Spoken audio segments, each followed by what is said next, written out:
Medieval physics.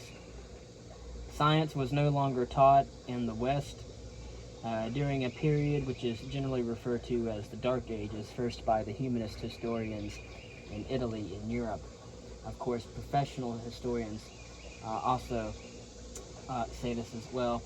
The Franks were coming into France, the Angles were coming into England, the Burgundians, the Lombards, and various other tribes were wandering all about over Europe.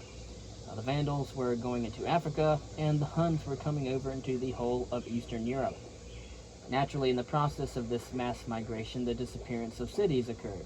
The Saxons did not know how to make bricks, but they used the Roman bricks where they could find them. The Forum was turned into a pasture for cattle. In Rome, for example, the marble statues were burnt for lime, yet there was some degree of continuity of urban government. In some other parts of the world, civilization did not decay at all. In Constantinople, for example, the Roman Empire continued. And, of course, at Alexandria, Antioch, and other parts of the Near East, and further east still, in India, which will become pertinent in medieval science, and in China, enormous cities were built. The capital city of Siam in China flourished and covered an area of that of present-day London, with streets, markets, gardens, and there was no break in the continuity of civilization as a whole. And of course, the Hellenistic world picture, which was itself a mixture of the sciences from Greece, Egypt, India, and Babylonia, was spread over the old world. And so the Hellenistic worldview was a mixture of sciences from Greece, Egypt, India, and Babylonia. It was shared all over the old world, that of Europe, only until modern times has one been able to comprehend the process by which the world of science of the 4th and 5th centuries, respectively, were preserved, transmitted, and grown in a slightly different formality in Western Europe. The first stage, however, began in Syria. Only recently, one has been able to understand the process by which the world of science of the 4th and 5th centuries was saved and transmitted, grew in a slightly different form in Western Europe. Of course, the administration in Egypt and Syria was carried on in Greek for about 300 years after the Mohammedans took over. Previously, the monks, because they associated philosophy with all other things, they did not like Greek and Roman rule, and they had stoned the philosophers. They had closed the schools. In the year 527 CE, Justinian, the emperor at the time, had closed the schools of philosophy of Athens. When the schools were closed, the scholars went to the Persian court, where a new school was set up for them to work in the town of Jundishapur, where they continued their work. But very well, I do want to say first that all the Syriac translations of the Greek works were translated into Arabic, and as by that time some of the Arabs had learned Greek themselves, of course the main body of Greek knowledge had by that time become Arab knowledge, and the wider extent of Arab knowledge added to this meant that now there was a much greater scope for development than in Greek times. There were scholars, however, who regularly traveled from Morocco to Peking and back again, or for example across Central Africa or up to the north through Russia into Scandinavia. And of course there are many Arabic coins, for example, which are found there, and the earliest descriptions of Russia that we have are made by the Arabs. And so a geographical extension of science, which was much greater than the extension made by Alexander, was one of the immediate fruits of the Arab conquest. Of course, concerning Islamic science, the Arab period of science from the 8th century to the 12th century, respectively, about 400, 500 years, was organized science. It was organized by the foundation of something to which we are not now quite accustomed to, but which was new in the world of those days, that of the universities. Strictly speaking, there were no universities in Greece at all. There were, however, schools, and so a philosopher would have a school, and a few men would come and listen to their lectures, but it was essentially a private affair. And so the nearest thing that one had to a university was the museum. But the museum was not a teaching institute. It was a research institute. The idea of a teaching institute arose out of the school attached to the mosques, the madras, or the madrasa, and their teachers would come and teach all subjects to any students who came there to learn. This is a very instructive story about the Muhammadan scholars, Al-Ghazali, who lived in the 10th century, for example. He had been to the great university in Persia, and in his 4 years in the university, he had studied all the courses, including philosophy, mathematics, and everything that could be learnt there. He was on his way back to his native town, hoping to make a career for himself, and being a poor student, he attached himself, as an individual traveler would have had to do, to a caravan. And as Bedouins attacked the caravan and robbed them of everything, Al-Ghazali had kept all of his notes from the courses that he had taken in a little leather bag, and they took that as well. The fruit of his 4-year learning at the university. Of course, the Bedouin chief threw the bag at him and said, "I thought you went to the university to learn, not to make notes." And then Al-Ghazali went back to the university for another 4 years, taking no notes at all, but really thinking about it, all to such extent and good purpose that he became the leading Mohammedan philosopher in the 8th century, respectively. And so we do see here that although a lot of science was lost within Western Europe, we do see an advance in science in the Middle East, especially in that of the Mohammedans. And of course, the universities started to appear around the 10th century in Europe, and started in Italy and spread to other places as well, such as Germany, France, Spain. And so by now, 400 years later, when European universities arose, around, I'd say, 11th, 12th centuries and later. But, of course, not only were there universities, there were scientific societies. And, of course, one of the Mohammedans said, "Our duty is to examine the works of the ancients, that by which they meant the Greeks, and to improve them in any place in which they can be improved." And this was their attitude, that there was a body of knowledge of the ancients which ought to be known and ought to be examined in order to see whether it could be interpreted and improved. And of course this they did. First, they dealt with the primary subject, that of astronomy. They carried on very accurate astronomical observations, a number of observations through a number of observatories. Some are at Jaipur in India, and also in Delhi and parts of China. These were elliptical observatories, and as it were, they were glorified sundials, made bigger to give greater accuracy. They accepted the Earth-centered picture as improved by Ptolemy. They accepted as well the eccentrics. They made certain observational improvements. Geocentric, but they did not revolutionize astronomy. They merely polished it up. And so this was not true, however, of other fields of science, such as chemistry. The Greeks did not have chemistry. The Greeks had physics, but nothing about Greek chemistry because there was none. So the nearest that it is in the 4th book of Meteorologia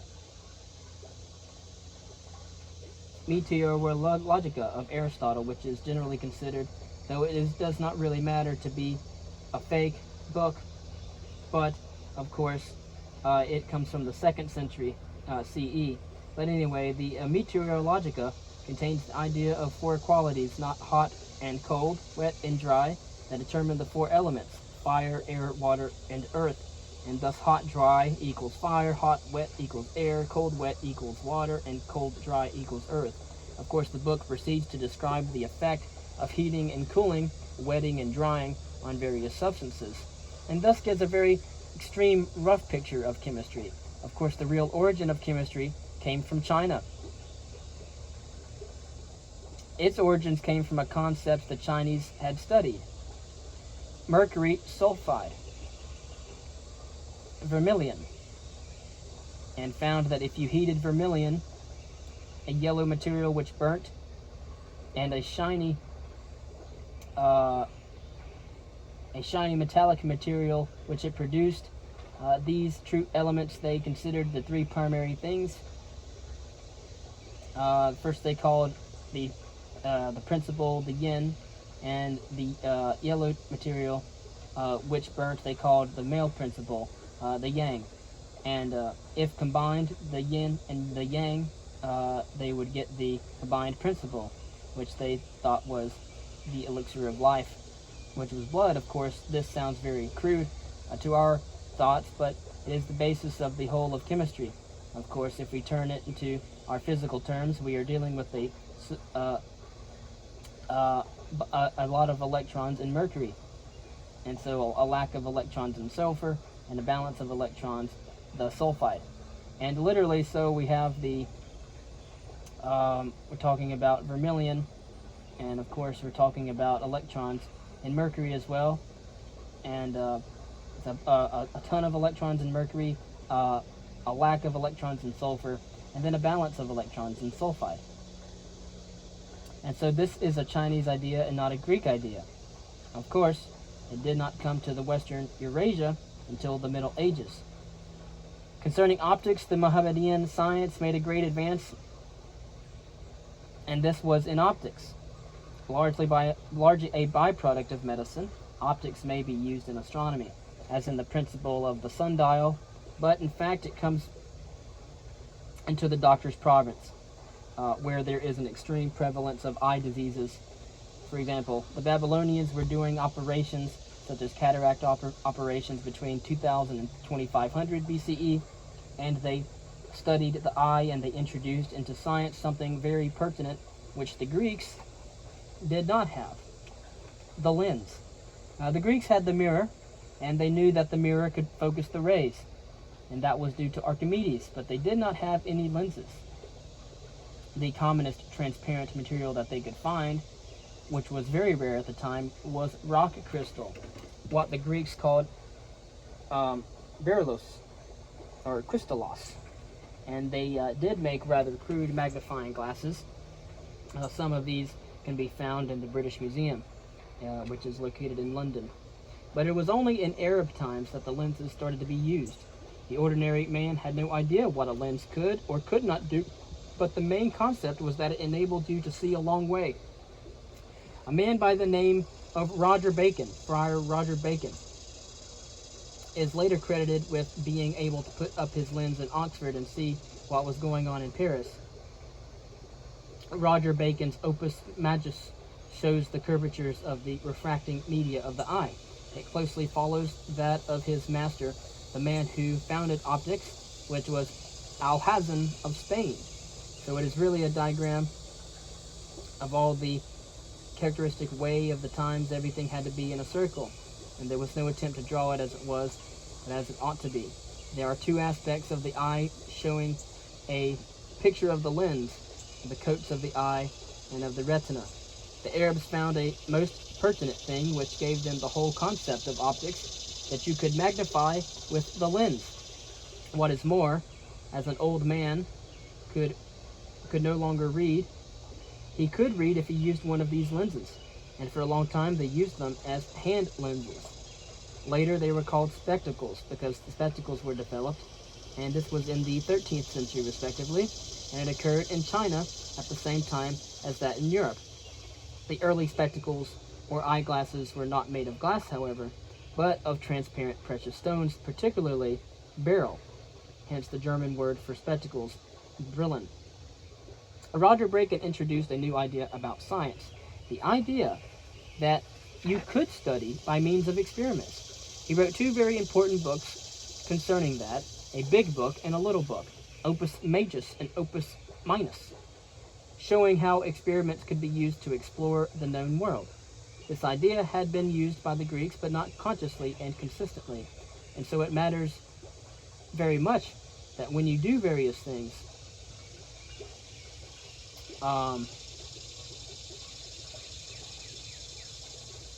that you and do them very well, you do not always notice that you are doing so because you have no theory of what you are doing. And so the experiments had been done by the Greeks, but they had never consciously adopted the idea of experiment. This, of course, is what Roger Bacon says about it. Concerning optics, quote, what I have now touched upon in general, I wish to show in particular by disclosing the basic principles of this very beautiful science. It is possible that some other science may be more useful, and no other science has so much sweetness and beauty of utility. Therefore, it is the flower of the whole of philosophy, and through it, and not without it, can other sciences be known. Then, of course, he refers to Aristotle. We must note that Aristotle first treated of this science. After that, Alhazen treats the subject more fully in a book which is extant. Al-Kindi also has arranged some data more fully. Again, he was a Arabic Persian philosopher and scientist. And of course, concerning experimental science, Bacon says that since this experimental science is wholly unknown to the rank and file of students, I am therefore unable to convince people of its utility, unless, at the same time, I disclose its excellence and proper signification. This science alone, therefore, knows how to test perfectly what can be done by nature, what by the effort of art, what by trickery, what by incantations, conjurations, invocations, depreciations, or deprecations, sacrifices that belong to magic, mean and dream of, and what is in them, so that all falsity may be removed and the truth alone of art and nature may be retained. This science alone teaches us how to view the bad acts of magicians, that they may not be ratified but shunned, just as logic considers sophistical reasoning. End quote. And so it was not that he disbelieved magic, but that he disapproved of magic and science. And so he also said that this science has three leading characteristics with respect to other sciences. The first is that it investigates by experiment the notable conclusions of all those sciences, for the other sciences know how to discover their principles by experiments, but their conclusions are reached by reasoning drawn from the principles discovered.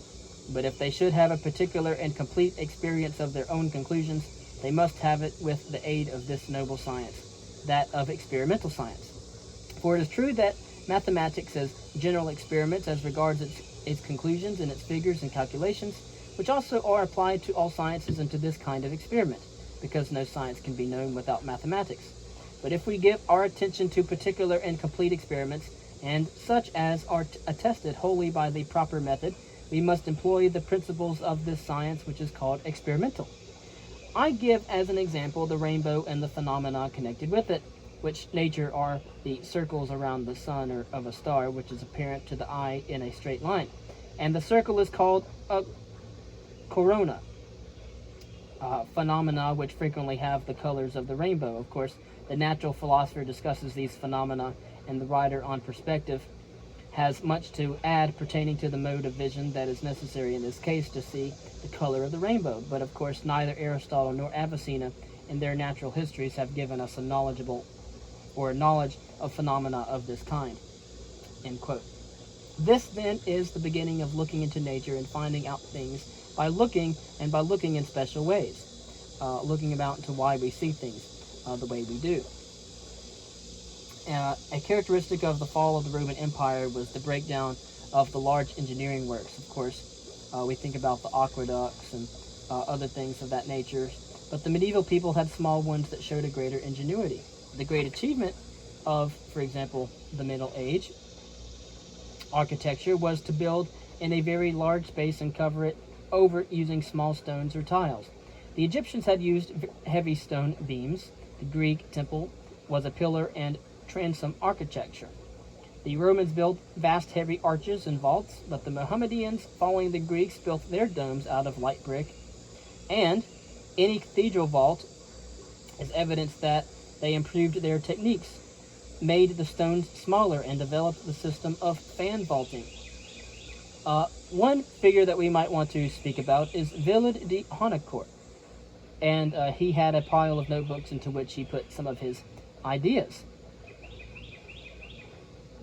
He had what was called a rope escapement. He did his writings in the middle of the 13th century. And of course, this rope escapement is a very interesting machine called an apparatus, which was kind of a clock. Of course, the Descent of the weight and the uniform rotation of the vertical shaft is controlled by the to and fro oscillation of the flywheel, around whose horizontal axle the rope is wound. It is a clock, all made of wood. Very primitive indeed, of course, but Villers de Honnecourt also invented very crude sketches of a water-powered sawmill. It has all the elements of a modern automatic machine, and this machine is driven by a water wheel mounted on the main driving axle. And at its lower end, two spokes, which is a ratchet and a cam, press on a lever system that pulls the saw down. And of course, he just used a stick pretty much to pull the machine up. Of course, the up for the upstroke, and of course the machine also advanced the work as well, which is achieved by a wheel with spikes mounted on a main axle which catches the wood and drives it on. Of course, power sawing did not come into our own present time, but they did have the idea of the sawmill that did exist in the medieval ages, a water-powered sawmill. So they were trying to think of ways in which to invent perpetual motion. The horse harness was also invented at this time. Also the invention of the high-speed drive for the spindle around the dawn of the 14th century. One of the main discoveries of the medieval ages was magnetism. Another branch of science which appeared in this intermediate period and which proved to have the most enormous future development is magnetism. The Greeks used the magnet. In fact, they call it a magnet because it came from the district of Magnesia, which was a city in Asia Minor. But they knew that it attracted iron, and then bits of iron would attract other bits of iron. But in effect, they knew the principle of induction. But what they did not know was that there was any relation between the magnet and direction. Of course, this is the greatest discovery, in view of the human difficulty of making it, and the whole of history of physics. No one was in a position to think that a magnet suspended freely would point north and south. Of course, why would anyone suspend a piece of magnet freely? And so the Chinese, however, were the first to discover the magnet and its position in relation to direction. For example, the earliest form of a compass was the balanced spoon, and it was cut from a lodestone or magnetite. The geomancer's board shown is of Han times, around the year 100 CE. We really think about the Chinese.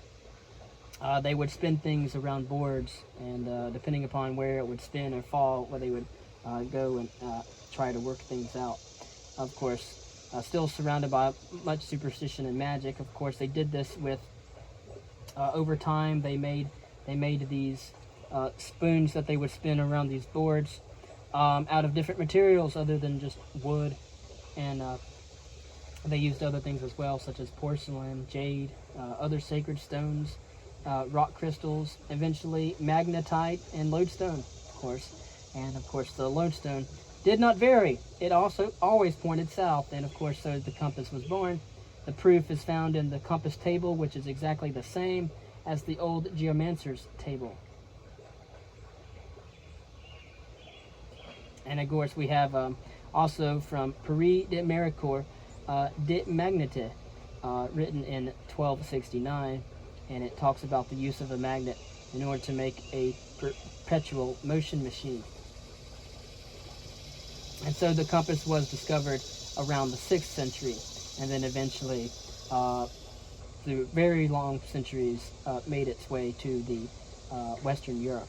Of course, the discovery of the compass proved to be the clue to the other great discoveries, that of crossing the oceans, the discovery of longitudes, and the whole of modern navigational science, which was used by astronomy and physics as well. And so about the year 1260, a remarkable man called Peter the Pilgrim de Méricourt wrote the first scientific treatise of the time on the magnet, De Magnete. And he did not know that the magnet points north and south, but he did know that it had poles, and that if you cut the magnet in half, those two pieces would also have poles as well. And of course, he also had a sketch of how a magnet could be used in order to make a perpetual motion machine. Perpetual motion was also used as well. They discovered that you could use weights in order to make the machine go around. And this is again from the notebooks of Villers de Honnêcourt, around the mid 13th century. And so you could imagine a wheel, and you have different weights around the wheel, and each weight pulls the wheel forward, and so that it keeps pulling itself with the weights. But the chief instrument of the outdoor astronomer was recorded in a manuscript of Chaucer. It is an astrolabe, a calculating machine which enabled one, by making one or two observations, to find the time of night if one knew where they were, or to find where one was if they knew what the time was. Of course, this is Chaucer's astrolabe. And the intermediate medieval times saved, however, the Greek contributions in physics. In other fields, sciences of great importance were reformed. For example, over in the Arabic Persian scientists and philosophers. Chemistry, and to a larger extent medicine. But to physics, they added information on optics and magnetism. And of course, the revolution which followed after this, after the medieval ages, laid the foundations of what we now call modern science. So next we'll talk about heliocentric physics, and then we'll also talk about the Copernican revolution as well. So we'll talk about Galileo, which we have in other readings. But we will also let's see, we're going to talk about heliocentric physics. We'll also talk about Tycho Brahe, Kepler, Galilei. We'll talk about the foundation of dynamics and the laws of falling bodies. Pretty much our next reading on the heliocentric physics, we'll talk about changes that were occurring in Europe, such as the agricultural revolution, which actually happened long before this time period. But then we'll talk about the revolution in astronomy, navigation, and the Copernican revolution before moving on to Kepler and Galileo. Then when we get to dynamics, we'll speak about Isaac Newton, about calculus, inertia, the dynamics of the solar system, and the Principia, before moving on to the nature of light. Then we'll finish up with the development of the steam engine and the theory of heat. Talk about James Watt and the locomotive, electricity and magnetism.